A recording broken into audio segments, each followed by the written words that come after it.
Dam proof কি, কি কাজে ব্যবহার হয় এবং কি কাজ করে এবং বিল্ডিংয়ের কোথায় দেবেন এটা, কি কি অনুপাতে ড্যাম প্রুফ দেবেন, এই নিয়ে আজকে সম্পূর্ণ ভিডিওটি। দেশ ও দেশের বাইরে যারা আমার এই ভিডিওটি দেখছেন তাদেরকে সকলকে স্বাগত জানাই আজকে আরেকটি নতুন ভিডিওতে। ড্যাম প্রুফ আসলে যেটা বুঝি যে ড্যাম মানে হচ্ছে যে কোনো কিছুকে আক্রমণ করা বা সেটাকে নষ্ট করে দেওয়া বা ভিজে যাওয়া, এটাই বুঝি। তো ড্যাম প্রুফ আমাদের সেটাকে প্রতিরোধ করার জন্যই আমরা ড্যাম প্রুফ দিয়ে থাকি। সেটা হচ্ছে যে কংক্রিটের ক্ষেত্রে হোক বা ইটের দেয়াল, তো অবশ্যই এটা বেশি করে আক্রমণ করে। তো টাই বিম সঠিকভাবে কাস্টিং করার পর আমরা প্রায় 7 থেকে 10 দিন কিউরিং করি, যেহেতু ছাদের ক্ষেত্রে 28 দিন কিউরিং করতে হয় আমাদের নিয়মে। তো এর উপরে আমরা 10 ইঞ্চি গাঁথনি দিয়ে তার উপরে আমরা পার্টিশন ওয়ালের গাঁথনি দিই। সেটা এখন পার্টিশন ওয়াল আউটডোর দিকেই হোক বা ভিতরের দিকেই হোক না কেন, সেই 5 ইঞ্চি ওয়াল পার্টিশন ওয়াল। যেহেতু ড্যাম প্রুফ ফোর্স এটা পিন্থ লেভেলে করতে হয়, সেটা হচ্ছে যে আমরা যখন টাই বিম করে ফেললাম, টাই বিম নিয়ে আমার পূর্বে ভিডিও আছে, এটা আপনারা অবশ্যই দেখে নেবেন, তাহলে টাই বিম সম্পর্কে আপনার একটা বৃহৎ আপনার ধারণা আসবে, যেটা এর আগে কেউ বলেনি বা আপনাকে সেই বিষয়ে কেউ ধারণা দেয়নি টাই বিম নিয়ে। তো আমি আজকে বলবো যে ড্যাম প্রুফ ফোর্স এটা আসলে পিন্থ লেভেলে হয়ে থাকে। তো আপনি ধরুন যে টাই বিম মাটির নিচে আছে, আর টাই বিমটা সচরাচর মাটির নিচে থাকে, সেটা হচ্ছে যে টাই বিমের টপ এবং আপনার মাটির যে সমতল সে তার টপ সমানভাবে থাকে, তাহলে এটা মাটির নিচে থাকে এবং সকল কলামগুলোকে আবদ্ধ করে। তো এই টাই বিমের পরে আমরা যখন 10 ইঞ্চি ইটের গাঁথনি দিলাম এবং ইটের গাঁথনির পরেই আমাকে কি করতে হবে, ড্যাম প্রুফ ফোর্স দিতে হবে বা ড্যাম প্রুফ ফোর্স এই কাস্টিংটা করতে হবে, এই সারফেসটা তৈরি করতে হবে।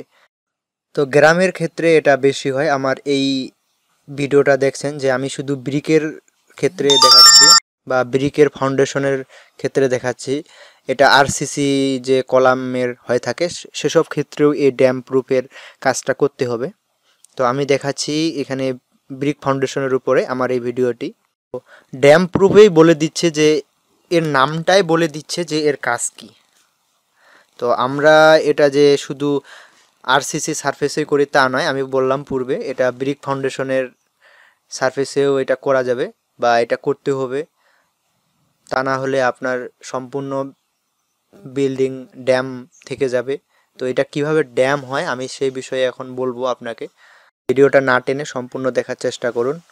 আমরা জানি যে যে মাটি যেহেতু গ্রেড বিমটা বা টাই বিমটা আমার মাটির সমতলে থাকে, মাটির সাথে থাকে, তাহলে এই নিচু জায়গাতে অবশ্যই বর্ষাকালে পানি জমে থাকবে। তখন এই পানির গ্রেড বিম বা টাই বিমের মাধ্যমে আপনার সেই পানিটা উপরে ওঠার যখন আপনার সেই টাই বিমের সারফেসটা ড্যাম হয়ে যাবে, সেটা তখন উপরে ইটগুলোকে 10 ইঞ্চি যে গাঁথনি দিয়েছেন সেই ইটের গাঁথনিটাকে আপনাকে ড্যাম করবে, সেটা আস্তে আস্তে আপনার 5 ইঞ্চি ওয়াল যে আছে পার্টিশন ওয়াল সেটাকে আক্রমণ করবে।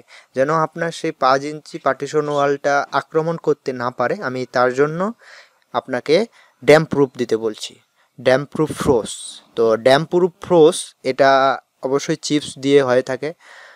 এটা কত অনুপাতে হবে এখন সেটা আমি বলবো। সেই সারফেসটা আমরা তৈরি করব কংক্রিটের, এটা রেশিও 1:1.5:3 হয়ে থাকে, যাকে আমরা বলি 1:3 হয়ে থাকে। তো ভালো শক্ত কংক্রিট যখন সারফেস তৈরি করতে হবে যাতে করে সেটা ড্যাম নাও হতে পারে, যেহেতু আমরা সেখানে ড্যাম থেকে রক্ষা করার জন্য ওয়ালটাকে এটা ব্যবহার করছি, এজন্য আমাদের খুব একটা শক্ত সারফেস, ভালো সারফেস তৈরি করতে হবে। তার জন্য আমরা 1:3 দিয়ে থাকি।